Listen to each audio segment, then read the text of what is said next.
Hi, I'm Stephanie Lucianovic, and I'm going to be reading my book today, Zombie and Brain Are Friends, for Barnes & Noble Storytime. I hope you enjoy it. Zeb lived on a farm.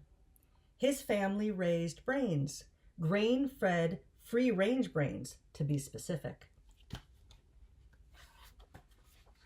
They pickled them, baked them, fried them, ate them for breakfast, lunch, and dinner, and what they didn't need was taken into town to be sold at the farmer's market. Zeb's family raised the best brains in the entire county. On a Saturday morning, Zeb was doing his farm chores when one of the brain stems started twitching, and before Zeb even knew it was happening, a brand new baby brain tumbled right into his arms. Zeb had never seen a brain being born before, and he had definitely never held a newborn brain. He was astounded. He knew brains were pink and squishy, but he didn't know they could be this pink and this squishy. He felt a funny little flutter in his heart. Zeb stroked the squirmy brain's cerebellum. "I will take care of you, and I will love you, and I will name you Brian," he whispered. "Hello, Brian." In response, Brian nuzzled himself deeper into Zeb's arms and buzzed with delight. But when Zeb took Brian inside the farmhouse to show his parents, they were quick to remind him, brains are food, not pets. Zeb begged and pleaded and promised and moaned for many days and nights. And Brian did his best to look extra cute while staying far away from the kitchen. Finally, his parents gave in. They needed their sleep. Zeb and Brian couldn't have been happier. Zeb took very good care of Brian. He fed him plenty of brain food. He made sure he got lots of exercise. And on the coldest nights, Zeb snuggled Brian under his covers to keep him from getting brain freeze. Every day, Zeb told Brian he was the best, smartest brain in the entire world. And every day, Brian showed Zeb how much he loved him. One night, Zeb woke up to discover that Brian wasn't curled up in his usual place on Zeb's pillow, and he wasn't anywhere in Zeb's bedroom either. Then he heard it. Pots banging and silverware rattling, the refrigerator door opening and closing. And was that the oven clicking on? Zeb hurried to the kitchen and spied Brian sitting right in the middle of the dinner table. But just as he was about to walk in and coax Brian back to bed, Zeb heard his dad's voice from the pantry. "Okay, Brian, I'm going to make you a midnight snack now." Zeb clapped his hand over his mouth. Oh my Zod! His dad was about to cook and eat Brian!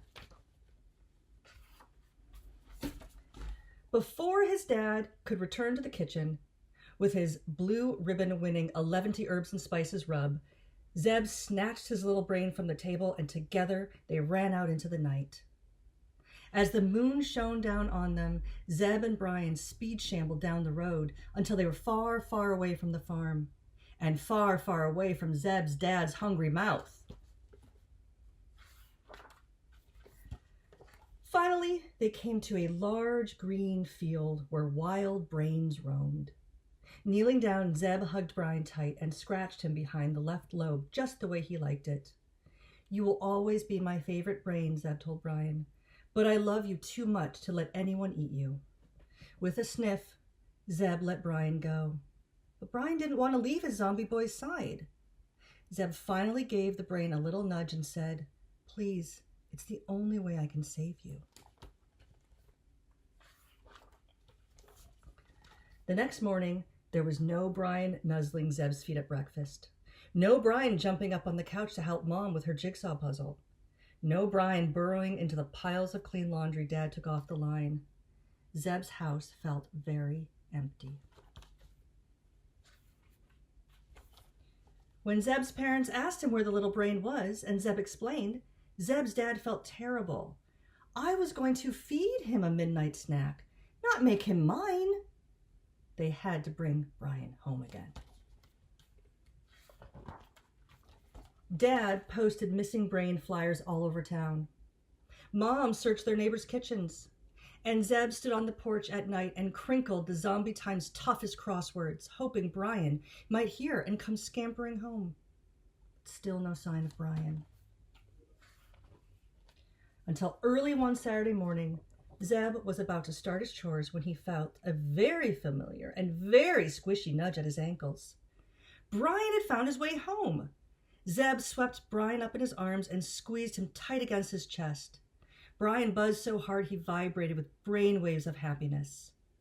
He really was a very smart brain.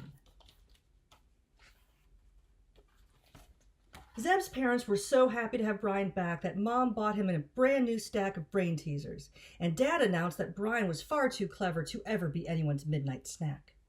After that, Zeb and Brian spent their days cuddling and playing, and everything went pretty much back to normal. Mostly. The end.